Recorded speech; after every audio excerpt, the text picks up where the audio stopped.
Bienvenue à Tout le monde est un leader, un podcast pour ceux et celles qui transforment l'éducation à leur façon. Et aujourd'hui, mesdames et messieurs, j'ai le bonheur et le privilège d'accueillir Marie-Claude Asselin, direction générale au Centre de services scolaires des Premières Seigneuries. Bonjour, ma chère Marie-Claude, ça va bien? Bonjour Marius, oui, ça va très bien, merci. Écoute, c'est un bonheur d'avoir la chance de te rencontrer et de te poser des questions. Comme direction générale, on a plein de responsabilités. On veut que ça avance en éducation. Puis, juste pour mettre en contexte, les gens qui prennent le temps de nous écouter, ben, ma collègue Stéphanie Dionne a entendu un de tes témoignages, je pense, à l'ACOPS, à la fin du mois de mars 2024. Elle m'a envoyé un courriel pas longtemps après ça. Elle dit Marius, pour notre série, là, Leader à l'ère du numérique, un sport d'équipe, il faudrait faire une entrevue avec Marie-Claude. Puis c'est ce qui m'a amené à faire appel à toi. Là. Fait que c'est vraiment le fun qu'on puisse discuter de ce qui se passe chez vous, point de vue pédagogie, mais aussi la place du numérique. Pour les gens qui prennent le temps de nous écouter et qui ne te connaîtraient pas, veux-tu prendre le temps juste de nous dire un petit peu qu'est-ce qui se passe dans ton centre de service scolaire, tu sais, le CSSPS? C'est un peu Oui, c'est quoi votre profil, puis c'est quoi votre signature? oui. En fait, le Centre de services scolaires des Premières Seigneuries a à cœur, de faire l'alliance entre la pédagogie et le numérique. Que le numérique, soit vu comme un accélérateur de la pédagogie et il y a de cela quelques années, entre autres, on a pris la décision d'offrir à chacun de nos élèves du troisième cycle primaire, de même que des élèves du secondaire, un appareil donc qu'on a augmenté, on a amélioré l'accessibilité au numérique parce qu'on croyait que c'était, un premier pas à faire. Donc, puis dans ce mouvement-là, tout à l'heure, j'aurai peut-être l'occasion de vous parler là, de d'autres pas qu'on a fait. Donc, l'une de nos signatures, c'est celle-ci. L'autre signature que nous avons, c'est, la croyance au leadership partagé et ça OK? s'exprime dans le fond concrètement dans les milieux par des leads technopédagogiques ou, des leads du numérique, donc des enseignants qui sont reconnus par leurs pairs pour être des leaders de changement, pour être des agents de changement, en fait, au plan pédago-numérique et donc, qui accompagne notre personnel enseignant et qui travaille de concert avec, nos professionnels, nos conseillers pédagogiques. Donc, je pense que c'est une autre de nos belles signatures ici, au centre de service scolaire et je pense que, tous ces modèles-là ont des retombées positives parce qu'encore une fois, dernièrement, nos résultats scolaires, en fait, les résultats scolaires de mes élèves, ne font que s'améliorer. Alors, on peut penser qu'on est dans la bonne voie à cet égard-là. Ah, ben c'est fabuleux. Bravo pour votre initiative et pour ces décisions-là qui, hein, on prend des décisions, on se donne Mmh. des théories Tout à fait. d'action. Oui. Quand tu entends leader à l'ère du numérique, un sport d'équipe, qu'est-ce qui te vient à l'esprit? Je pense que ça traduit bien d'abord, les structures qu'on s'est données. Quand on parle d'un OK, sport d'équipe, là, c'est un projet de sens commun qui est concerté, qui est partagé, où est-ce que la vision a été déterminée ensemble, en fait, OK, dans le cadre de la démarche du plan d'engagement vers la réussite notamment. Donc toute notre communauté a contribué à se dire: «Quels sont nos enjeux au centre de service et en quoi le pédago numérique peut être une bonne réponse à ces enjeux-là?» Donc, ça, je dirais, c'est un premier niveau là, de sport d'équipe. Ensuite, quand je parlais du leadership partagé, ben, c'est que dans chacun des établissements, il y a des leads, donc des gens reconnus par leur pairs qui accompagnent, donc du personnel qui accompagne d'autres membres du personnel et qui sont aussi accompagnés à leur tour et formés par nos conseillers pédagogiques, donc nos PPN de ce monde et nos PPP, PPS, donc nos professionnels à la pédagogie. oui, Alors, ça démontre aussi que c'est un autre sport d'équipe. D'autre part, on a des élèves qui contribuent eux-mêmes parce que je crois aussi que des élèves sont eux-mêmes des leaders et des agents de changement. Alors, on a des escouades dans nos écoles, des escouades du numérique notamment, là, qui peuvent donner, on va dire, des premiers soins ou qui soutiennent le développement du numérique. Alors, à cet égard-là aussi, en fait, là, c'est quelque chose qui nous caractérise. Puis tout le support du STNRI, c'est-à-dire que mes conseillers pédagogiques sont affectés au STNRI. Ce qui fait que quand on parle de sport d'équipe, c'est que mes gens aux technologies de l'information, que ce soit mon opérateur, que ce soit mon analyste, mon technicien, savent à quoi ils contribuent à chaque jour par la préparation, on va dire, de l'outillage, de la machine, parce qu'ils sont en collaboration avec les professionnels qui vont, à leur tour, déployer le changement de pratique. Alors, OK, c'est dans cette optique-là que je traduirais que chez nous, c'est un sport d'équipe, en fait. OK. Mmh. Et pour les gens qui ne seraient pas de votre milieu, SNRI, ça veut dire quoi? STNRI, c'est mon service de la transformation numérique. Alors, ça le dit, hein, c'est une transformation qu'on opère, en fait, depuis plusieurs années. Donc, ça fait aussi partie du changement de nom, en fait, Oui, oui. de la transformation numérique, prend son plein potentiel. Puis j'oubliais tout à l'heure, dans le sport d'équipe, les parents font partie de ce sport d'équipe-là. Oh, Alors, ce qu'on a oui, fait pour travailler, en fait, avec les parents, il y a justement Stéphanie, Dionne qui a offert des conférences à l'intention de nos parents. Dans nos écoles en début d'année aussi, les parents, viennent et on regarde avec eux, comment, accompagner leurs jeunes dans l'utilisation du numérique, quelles sont dans le fond, l'éthique autour de ça, les moyens ou les saines habitudes de vie autour du numérique. Donc, on s'en fait des partenaires aussi là, de premier chef. Mmh. on travaille pour les mêmes enfants, Tout à fait, hein. effectivement. On travaille Oui, pour les mêmes enfants. oui, D'un point de vue, organisationnel, là, tu sais, je t'entends décrire un peu comment vous déployez des ressources pour outiller le milieu. Vous voyez des beaux résultats chez les élèves.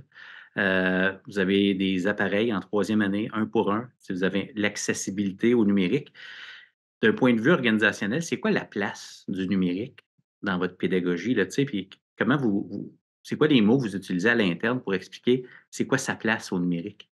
ouais. Ben, d'abord, il est dans un enjeu du PEVR. Il est enchâssé dans notre plan d'engagement vers la réussite, ce OK, qui fait que c'est ce sur quoi on va focaliser, en fait, pour les 4 prochaines années. OK, Alors, ça se traduit, par, des développements de compétences numériques, bien entendu. Ça se traduit aussi par des plans d'accompagnement. On a demandé à ce que chacun de nos établissements se donne un plan d'accompagnement où est-ce qu'ils allient la pédagogie et le numérique et qui déterminent déjà à l'avance, préalablement, les modalités sur lesquelles ils vont vouloir se développer, ils vont vouloir s'améliorer, ils vont vouloir changer des pratiques. Alors ça aussi. Ensuite, à l'intérieur de nos, CAP, donc les approches collaboratives qu'on a dans nos établissements, se joignent, parfois justement des gens, des PPN en fait là, dans les CAP, pour voir aussi les avantages et les opportunités, heu, que la pédagogie numérique peut apporter dans les résultats des élèves. Alors ça se manifeste de cette façon-là aussi, chez nous. Je ne sais pas si c'est suffisamment explicite, Marius, comme, je ne sais pas si je réponds bien à ta question? oui, tu réponds très bien à la question. Je trouve ça, toujours intéressant d'écouter les choix de mots des gens, comment vous êtes en train de mettre ça en place, pourquoi. Tu sais, on dit comment le numérique, mais pourquoi le numérique? C'est quoi sa place? C'est quoi les limites de tout ça? Puis tu as parlé de changement dans les résultats d'élèves. Tu sais, on se Oui, dit souvent en éducation, si on veut que ça change, ben, il faut que ça change pour l'élève. Ça, c'est une question, en tout cas, moi, dans mon vécu, qui m'a vraiment aidé quand les gens me posaient la question: «OK, Marius, vous êtes en train d'amener le numérique. Qu'est-ce qui change pour l'élève dans votre centre de service? oui, L'espoir de cette intégration du numérique-là, un plan, tu sais, 4 ans, PEVR, on focalise là-dessus. Qu'est-ce oui. qu'on espère qui change dans l'expérience d'apprentissage de l'élève avec ça? En fait, il y a tout le côté engagement, hein, parce que tout à OK. l'heure, j'ai dit: «Je vois des résultats», mais je parlais de résultats scolaires. Mais a priori, on croit beaucoup que le numérique peut augmenter l'engagement des jeunes, en fait, dans différentes situations.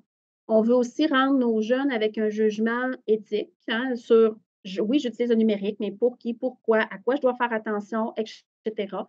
On a notre nouvelle école secondaire qui ouvre au mois d'août prochain et il y a un profil de l'élève qui est attendu autour notamment des compétences numériques. Donc, on a identifié qu'est-ce qu'on voulait que le jeune, fasse, puis au sortir de cet établissement-là, comment il devrait être au plan du numérique, puis par quel environnement ou quelle situation d'apprentissage on va lui proposer pour qu'il puisse accéder à son plein potentiel, on va dire ça ici. Ouais.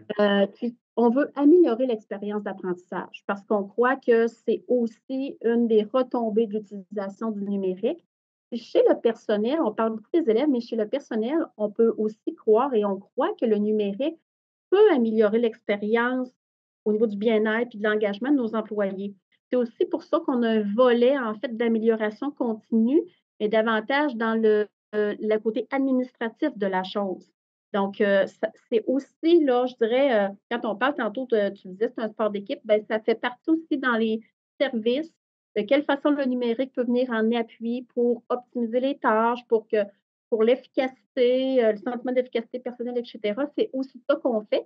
Ce qui fait qu'il y a même des leads administratifs dans nos OK. services du centre de service et eux aussi sont accompagnés pour des changements de pratiques, en fait, pour des échanges de pratiques aussi. Donc, c'est vraiment tout azimut, là. On est vraiment tout le monde dans le même projet de centre, tout le monde dans le même navire, en fait. Oui, oui, les Mmh. flèches sont alignées. Oui, Ce qui a attiré l'attention de ma collègue Stéphanie, c'était vraiment dans ton témoignage, c'est que oui, on a un plan, oui, on a des visées, mais votre approche pour y arriver, pour aller chercher l'engagement, était vraiment intéressante. Puis ce que j'ai le goût de nommer, c'est, par exemple, là, dans les structures que vous avez mis en place, votre façon de déployer tout ça. Exemple, rencontre équipe école. L'équipe école présente son projet éducatif. L'équipe de professionnels à la pédagogie est là. Puis ensuite de ça, on sait comment répondre. Veux-tu nous parler de cette démarche-là, puis le raisonnement de oui, ça? oui. En fait, j'ai des gens qui ont offert là, des ateliers sur le projet éducatif, puis bientôt sur le PMO, donc le plan de mise en œuvre. Et donc, pour arriver à identifier les moyens les plus porteurs et les plus puissants, mes directions d'établissement, compagnie des services éducatifs et du SPNRI, donc, regardaient quels étaient leurs enjeux de réussite et de bien-être et les conseillers pédagogiques, donc les professionnels, identifiaient quels pouvaient être les moyens les plus porteurs et est-ce que c'était de l'accompagnement en duo ou inter-école réseautage ou sur journée pédagogique, et cetera. Donc, les différents dispositifs, en fait, pour travailler à ces enjeux-là, mais via des moyens. Et lors des tables aussi pédago-numériques, mes gestionnaires viennent et les tables sont aussi animées, dans le fond, de façon concertée, conjointe. Donc, mes gestionnaires de la pédagogie et du numérique sont ensemble. Et donc, quand les sujets sont traités, on regarde toujours en quoi le numérique va avoir une valeur ajoutée, va être un accélérateur, comment faire mon choix ou mes choix. Donc, c'est de cette façon-là aussi, là, c'est cette stratégie-là, en fait, qu'on utilise pour être capable là, que tout le monde soit au même diapason à cet égard-là. Ce qui fait que dans les structures, oui, mais on parle beaucoup d'alignement. On parle beaucoup aussi de régulation. Donc, le plan doit être régulé. Est-ce que ça fonctionne? Est-ce que ça change quelque chose, et cetera? On parle beaucoup de leadership partagé, donc Mhm. par le milieu, des gens qui accompagnent par le milieu à différents niveaux, donc les pratiques universelles. Après ça, j'ai mes leads. Après ça, j'ai mes conseillers pédagogiques. Donc, différentes personnes qui sont impliquées à différents niveaux. Puis, Oui. on mesure, dans le fond, l'atteinte de nos résultats qu'on s'était fixés, là, qu'on s'était OK. donné comme cible. Mmh. Donc, ça a des incidences dans votre façon, les emplois du temps, les types de rencontres, mais aussi qui est impliqué dans ces rencontres-là. Ce que je retiens qui est vraiment parlant dans tout ça, c'est la pédagogie et le numérique sont ensemble en même temps. Tout à fait. Puis une autre chose qu'on fait, je pense, ben pas je pense qu'il y aurait des retombées, il y a des retombées, c'est qu'il y a des enseignants qui viennent au TAP pédago-numérique avec leur direction d'établissement. Donc, ils sont eux autres aussi ambassadeurs quand ils retournent dans l'école avec la direction d'établissement et là, on se demande qu'est-ce qu'on va faire avec ce qu'on vient de voir, avec ce qu'on vient d'apprendre? Comment on va mettre à profit et voir, comment nos collègues dans les écoles, là, vont aussi s'approprier le contenu. Fait que ça, c'est aussi une action très, très, très porteuse, en fait, là, pour, que le leadership continue de se partager et soit porté par toute une équipe. Absolument. Les gens doivent apprécier pouvoir participer à ces tables-là. Oui, ils Euh, apprécient, c'est très valorisant aussi, on ne se le oui, cachera pas, c'est très oui, valorisant de venir avec des gestionnaires à des tables animées. oui. Puis ils sont à même, en fait, de conseiller pour dire: «Ah, on pourrait traiter de cette façon-là» ou peut-être que c'est à ce moment-là, ce serait mieux ou ils connaissent bien l'emploi du temps, connaissent bien les préoccupations, donc c'est des bons conseillers pour les stratégies d'implantation du changement aussi, là. Mmh. Où est-ce que vous positionnez les leads dans tout ça? J'entends CP, j'entends lead. Est-ce que les leads sont dans les écoles et les Oui, CP au centre de service et se promènent? Comment vous en distinguez ces deux fait, rôles-là? oui, chacun des leads les leads sont au niveau des écoles et OK. donc ils ont un rôle, vraiment, je dirais, d'épaule à épaule. Donc, ils ont du temps de libérer dans leur agenda OK. pour vraiment faire de l'accompagnement à partir de sujets identifiés par leurs collègues. Mhm. Fait que ça, il y a des choses qui sont statutaires. Il y a parfois des libérations qui peuvent s'ajouter parce qu'il arrive des enjeux plus collectifs, et cetera. Les leads de nos écoles sont à leur tour accompagnés et formés par nos professionnels à la pédagogie. OK. Et les professionnels à la pédagogie chez nous, là, ils sont dans les écoles. Donc, ils vont quelques jours par année, quelques jours avec des S au service éducatif. Et lorsqu'ils s'y rendent, c'est destiné à la concertation alignée. Donc, on puisse se partager comment ça va la gestion du changement dans nos écoles. C'est quoi les Mmh. enjeux qu'on rencontre? C'est quoi les bloquants? Quelles sont nos meilleures stratégies? Est-ce qu'on focalise encore tout le monde sur la même chose? Et le reste du temps, ils sont associés à chacune de nos écoles. On a même 5 écoles primaires qui sont en intensification. Ça veut dire qu'ils ont 50 du temps une professionnelle ou un professionnel associé à eux. Et donc, ça aussi, ça permet dans le fond de faire une part à part entière. Donc, ils sont vraiment dans nos établissements, nos conseillers pédagogiques. Lorsqu'ils sont au service, c'est vraiment dans le développement professionnel, OK. réseautage, gestion du changement. C'est dans cette optique-là. C'est fabuleux. Fabuleux. Mmh. Vous êtes chanceux de vivre ça puis d'avoir une vision aussi précise des rôles complémentaires de tous ces gens-là que tu viens de nommer, qui sont au Oui, tout service à de fait. ce qui se fait en salle de classe pour les élèves, là. Exactement, Ouais. exactement. Puis s'ajoutent les mentors, hein, on n'en a pas parlé, mais s'ajoutent, les mentors qui sont dans chacun de nos écoles, qui sont aussi de bons alliés et pour leurs pairs aidants finalement là, donc Ouais. ça fait partie de la grande équipe en fait qui peuvent s'aider et collaborer à l'expérience d'apprentissage, des adultes dans ce cas-ci. Ouais, absolument. Bref, si on veut avancer, il y a des gens, qui ont un rôle de soutien. Oui, Puis, tout à fait, avec des conditions. ouais. Ce qui est important, en fait, dans la gestion de ce changement-là, ou la transition, parce que ce que je disais à la COP, c'est que le mot changement fait peur, tandis que le Ouais. mot transition, on parle plus c'est plus doux à l'oreille aussi. Oui, oui. Donc, dans cette transition-là, il faut donner des conditions à notre monde.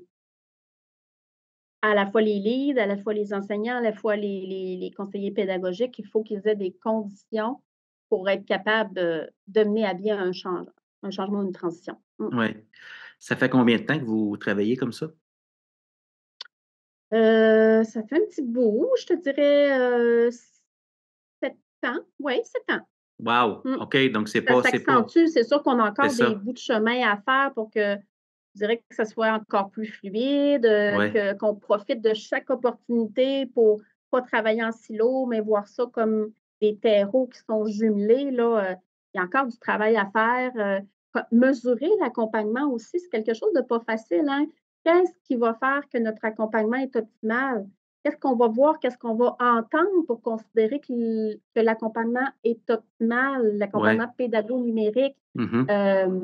Dans la classe, on voit les résultats des élèves, mais nos professionnels, c'est pas sur ça qu'ils doivent s'appuyer, c'est sur Mmh. toute l'expérience des enseignants qu'ils accompagnent ou du personnel qu'ils accompagnent. Donc, il y a ce travail-là aussi là, qui est sur la planche à dessin l'année prochaine pour qu'on soit capable d'identifier ce qu'est un accompagnement optimal, puis qu'est-ce qu'on va voir et entendre à cet égard-là. Vraiment Puis il y a le intéressant. profil aussi. On a commencé à dresser des profils, donc un adulte qui travaille au centre de service des premières seigneuries, que ce soit un enseignant ou personnel administratif, quand il va s'il quitte chez nous, qu'est-ce qu'il devrait avoir dans son coffre à outils? La même chose pour nos élèves. Donc, on a commencé à dresser ces profils-là pour mieux, être en mesure d'accompagner les gens aussi là, puis qu'ils voient les pas qu'ils font. Mmh, Oui, puis ça donne une cible commune vers laquelle on veut tendre, tu sais, tant pour l'enfant que pour l'adulte, mmh, donc ouais, tout à fait. ça vous donne les mots pour le dire. Là, Oui, après tout ce temps-là, puis je me dis, le mois de juin s'en vient. C'est le mois de reconnaître nos acquis, de célébrer le chemin parcouru. J'ai oui. le goût de te poser la question, tu sais, il y a sûrement plein de choses, là, mais de quoi es-tu le plus fier de ton équipe, là? CSS, là. Je viens de La dire fierté, 7 ans que vous fonctionnez comme ça, puis il y a des progrès, là, puis tu sais, ça avance votre affaire, là. ouais. Beh, ce dont je suis plus fière, je dirais que c'est l'alignement, la focalisation, OK. la contribution à tout ce qui est commun, puis l'utilisation des données au service justement de l'expérience de l'apprenant. Puis Mmh. l'apprenant, c'est autant l'adulte que le jeune là et le moins jeune là. Je pense que, ben, en fait, j'en ai beaucoup de fierté, mais notamment ça. Puis les résultats sur la réussite des élèves, qu'on voit, dans le fond, augmenter de plus en plus diplomation, qualification. Donc, la réussite éducative, c'est ça la plus grande fierté. Ça Ah, appartient à mon équipe, à ma grande équipe, dans le fond, là. ouais, C'est eux ouais, qui ont pris en charge, c'est eux qui ont travaillé ensemble, voilà. Mmh. fabuleux. Pour les gens qui prennent le temps de nous écouter aujourd'hui, je veux dire, ça doit sûrement inspirer des idées, dire: «Hey, nous aussi, on pourrait faire ça de telle chose» ou ça on ne sait jamais qui nous écoute, puis quelle idée peut déclencher, là, toutes sortes de possibilités dans un autre CSS ou une autre province, un autre pays. J'aime bien, avoir l'approche, où j'essaie d'extraire de notre interaction un peu des principes sur lesquels les gens pourraient s'appuyer. Oui, Vous avez fait votre chemin, vous, parce que vous y croyez. C'est le fruit de vos échanges, vos conversations. La question que je t'avais posée, c'était, quelles questions ont guidé vos réflexions pour arriver à prendre toutes ces décisions-là qui vous amènent à avancer? As-tu des questions, sur lesquelles on pourrait s'appuyer, là? Si on n'est pas rendu là, nous autres, dans notre milieu, puis on veut commencer. ouais. Hem, les questions, dans le fond, je les ai, sur mon mon OK, tableau parce OK, qu'ils sont toujours à la vue. OK. On s'est posé comme question: quelles opportunités qu'on n'a pas encore exploitées qui pourraient faire la différence? Ça, Oh. c'en est une. Ensuite, que voulons-nous améliorer? Qu'est-ce qu'on veut améliorer dans notre organisation? On est bon dans plein de choses, mais qu'est-ce qu'on veut réellement améliorer, sur lequel on veut focaliser? Comment allons-nous y arriver? Et comment on va le savoir? Ça ressemble un peu aux questions de la CAP et de la COP, mais Ouais. c'est beaucoup là-dessus qu'on s'est appuyé. Puis l'autre chose, en quoi les regroupements d'élèves qu'on a, que ce soit des projets particuliers, des classes spécialisées, des profils, et cetera, contribuent puis augmentent le bien-être, l'engagement puis la motivation des élèves. Ce qu'on fait là, comme regroupement de classes, de profils, en quoi ça contribue à l'engagement, à la motivation? Puis si c'est pas suffisant, en quoi justement le numérique puis les pratiques probantes pourraient et devraient contribuer à ça? C'est les différentes questions qu'on s'est posées aussi qui nous ont amenés à ces changements-là. Puis aussi, une qui était très importante, qui était la prémisse de départ, on est une organisation en bonne santé financière. On a des ressources humaines avec énormément d'expertise. On a une variété de profils. On a peu d'indices de défavorisation. Comment ça se fait que la réussite n'est pas au rendez-vous, à la hauteur de ce que nos jeunes ont le droit? Ça Mmh. a été la première question Toute une? pour, c'est très global. Puis là, après ça, on a regardé chacun des pans de mur. Puis je ne cacherai pas que les 2 clés qui manquaient, même les 3, il y avait effectivement, le numérique était peut-être pas suffisamment exploité. Il y avait les données.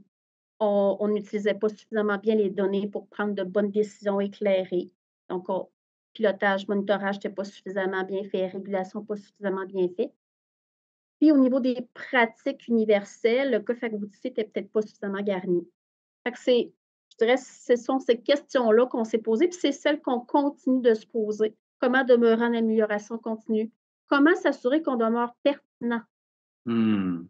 pour les élèves qui nous arrivent, pour le personnel qui est avec nous? Est-ce qu'on est encore pertinent? Puis comment on va s'assurer de l'être comme milieu d'éducation?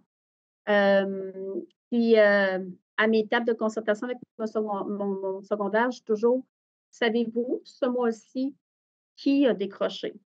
Les Oh. connaissez-vous par leur nom, ces élèves-là?» Maintenant, ils sont capables, ils arrivent puis ils me le disent. OK, Ils savent pourquoi.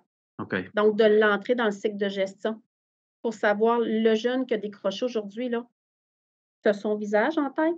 Le connaissais-tu? C'était quoi ses facteurs de risque à ce jeune-là? Donc, on savait qu'il était à risque. Qu'est-ce qu'on a fait pour? Alors, Mmh. ça aussi, régulièrement, ils sont où nos élèves à risque? Qu'est-ce qu'on fait? Est-ce qu'on les connaît par leur nom? Qu'est-ce qu'on a mis en place pour pas qu'ils nous quittent? Fait que je dirais, c'est plusieurs questions qui font partie du sac dans le chapeau de questions qui guide Mmh. nos interventions. Toujours se dire en quoi l'action qu'on va faire aujourd'hui va faire la différence. Parce Oui, qu'on peut en faire plein, plein d'actions. En quoi la décision que je vais prendre aujourd'hui va faire réellement une différence. Ça l'aide à prioriser les chantiers aussi. Mmh. ouais. C'est une invitation à la conscience, à l'intentionnalité, puis à oser peut-être questionner si on a des angles morts, tu sais, pour que Oui, qu'est-ce qui nous échappe à travers tout ça, qu'on tout à pourrait fait. faire. Ouais. Mmh. Vraiment, vraiment intéressant. Écoute, c'est vraiment ça doit être stimulant pour votre organisation d'être capable d'avoir ces types de conversations-là qui brassent les idées, Mmh. qui peuvent ébranler des systèmes de valeurs aussi, mais avec tout ça, vous avancez. Fait que c'est fabuleux. Tout à fait. Oui. Ah oui, vraiment. Une belle mission. Oui. Puis là, ben, on va mettre la table pour l'année scolaire suivante. Je sais qu'on va prendre des vacances pendant l'été quand même. On va célébrer ça, là.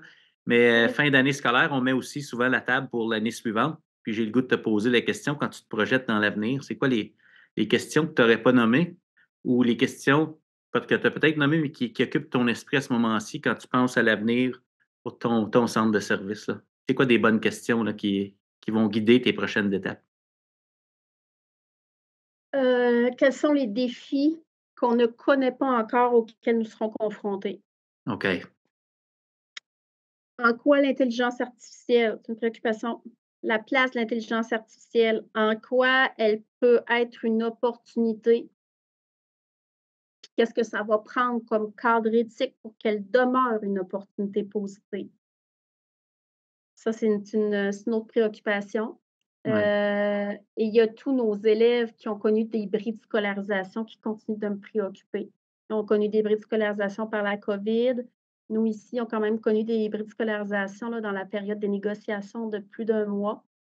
Alors, ça demeure que malgré les actions du plan de rattrapage ou autre, c'est quand même des élèves qui ont des trous dans le fromage. Fait que ça continue de me préoccuper énormément. Et c'est pas avec la fin de l'année scolaire que ce sera différent l'année prochaine. Alors comment ces jeunes-là, on doit en fait, continuer de travailler avec eux pour éviter les écarts là, qu'ils ont vécu, subis ou les pertes de motivation et d'engagement. Mhm. Ce sont mes préoccupations actuellement. Puis la dernière, elle est rattachée à la pénurie de main-d'œuvre. Comment avoir un curriculum viable et garanti dans un contexte de pénurie de main-d'œuvre? Hmm. Mmh. Ouais. Grande question celle-là, hein? Mmh. Mmh. Tout à fait. Ouais. Wow! Écoute, je te remercie, énormément d'avoir pris le temps de me rencontrer et de mettre des mots sur, vos processus, vos façons de faire, votre façon de réfléchir, votre façon de fonctionner en équipe, tu sais, c'est quelque chose qui tombe pas du ciel, qu'on choisit ensemble en équipe avec les tables que vous créez, les espaces-temps, les conditions Oui. que vous créez.